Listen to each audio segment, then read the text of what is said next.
Hey you guys, welcome back to the channel PHYSICSSIRJEE, and we are in the JEE Advanced Solution series, which I call it Alpha and Omega of your preparation, because solving the last 10 years question papers will give you an insight into the examiner's requirement of the student. Okay, so that would also give you a proper direction in the final leg of your preparation. Okay, so again we are looking at the 2016 paper. We have unearthed another germ of a question. Why I call it a gem of a question is that this question actually got some of the institutes, the major coaching institutes, confused, if I remember, on the day when they released the key.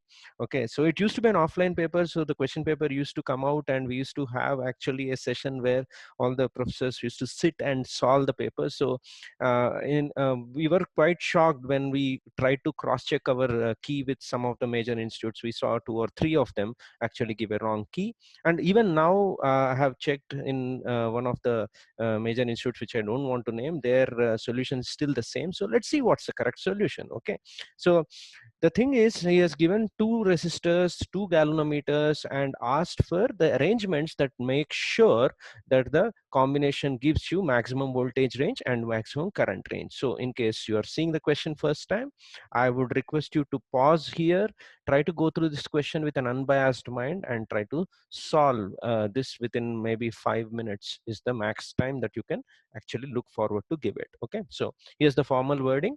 Consider 2 identical galvanometers, 2 identical resistors with resistance R. If internal resistance of the galvanometers is RC less than R by 2, C is for coil of the galvanometer, which of the following statements about any one of the galvanometers is true?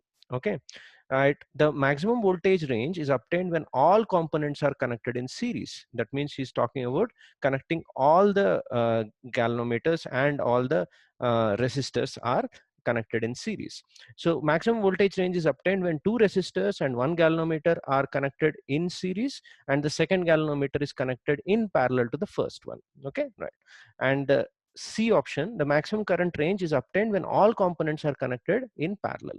And the last one, the maximum current range is obtained when 2 galvanometers are connected in series and the combination is connected in parallel with both the resistors. Okay, so this is the idea that he's floating in this particular question. First 2 options on maximum voltage, and second set is about the current range. Okay, right. So here's the concept, the basic one, actually not much, one line that you need to know about galvanometers is that under their maximum range condition, whether you are using it as a voltmeter or an ammeter, maximum range is when the full scale deflection happens. And why does a galvanometer deflect? It deflects whenever the current passes through that. Okay, so what is that current called? Full scale deflection current. So in whatever options you are going to see step by step in the solution, you would see my maximum range condition would be having Ig flowing through each galvanometer, and since they are identical, both the Igs are same. Okay, right. So let's go option by option. Option A, he's asking for voltage range and all components are connected in series. So I connected galvanometers and the resistors in series, and whatever voltage is across the entire set, that's called the voltage reading. Remember, you calibrate the galvanometer based on what voltage it's reading across the entire thing, not just across the galvanometer. That is something you should understand from the calibration of the galvanometer. Okay, so it's as good as solving for V1. So V1 is Ig, which should be full scale deflection, multiplied by 2RC plus 2R. That's what I wrote.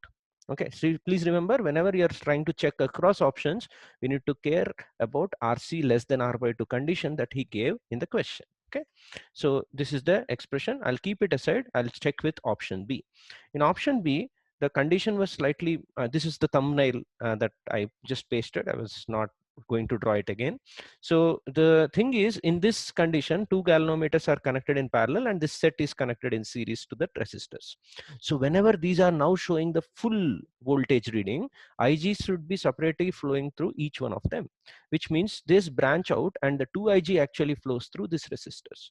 Okay, right. So I should say the 2 Ig is flowing through RC by 2, because this can be written as a combination of RC by 2 plus 2R. So that's what I have written. That's the effective resistance and the 2 Ig flowing through them. So the value of voltage V2 would be this expectation. Now I bring the V1 of the previous page. I have written that here, the option A comparison. So you could see outside I've kept the 2Ig as it is. I need to just check which of these two is bigger. So from here to here, if you intuitively look at it, I'm supposed to arrive at this answer. Let's say I have to add an RC by 2, could see, but I have to subtract a capital R. But because of this relation, you could see you have added a positive number and subtracted a bigger negative number, right? That means this quantity is going to be lesser than that one. So V2, that is option B, is the higher voltage range as compared to option A. Okay, so this is one of the options. Let's move ahead to option C, which is all about current range. In current range, option C is connected all components in parallel. You could see I've done that. And current is always measured as the outside branch current. Please understand, even though Ig flows through this, you calibrate the galvanometer to show the value of the main current. That's how you increase the range of any meter, whether it's voltmeter or the ammeter. Okay, so these Ig and Ig should be flowing, and there should be a different current, capital I, which should maintain the potential difference the same across these parallel branches. So I should be able to write Ig into R. C of the galvanometer should be IR, which is potential difference across this. So I can write I in terms of this entire yellow stuff. Okay, so the total capital I1 is twice of Ig and twice of I addition. So I'll substitute the value of I here so that I can write everything in terms of the full scale deflection current. As usual, I'll keep this option. I'll try to compare it with the option D that I have. Okay, right. So option D was about a connection in which two galvanometers are connected in series, and then the entire setup is connected in parallel to both the resistors, he said. So this is the setup. Again, Ig should flow through this branch so that you can call it the maximum range, and the new value of I should be flowing through this so that it can keep up the parallel connection. So the value of IR this time is actually Ig into 2RC. That's what I have written here. So again, I re-estimate, I'll get this, and then the value of capital I2, which is the range in this connection, would be equal to Ig plus 2I this time. Okay, so I'll substitute the value of 2I here, and in order to compare it with the previous option, which had 2Ig outside, I forcibly take a 2Ig common here. So when I do the substitution and took it out, I end up getting this kind of a term inside the bracket. Then again, as usual, I'll try to compare it with the I1 in the previous option, which had a 2Ig, it's here, and inside brackets are different. So if you look at the inside brackets here, if I have to add and subtract some things, to this half I have to add a half to make it a 1. To this term I have to subtract an RC by R, right? So which you could clearly see is adding a positive number but subtracting a lesser negative number. Remember, RC was given less than R by 2. So this is less than half that you're subtracting. So overall, you added something to get this. So I1 should be greater than I2. So this should be the larger quantity, I1, which is that option C, and V2 is the larger quantity, which is the option B in terms of voltage ranges. So you go back to the question and you mark B and C as the correct answer. So I still remember in one of the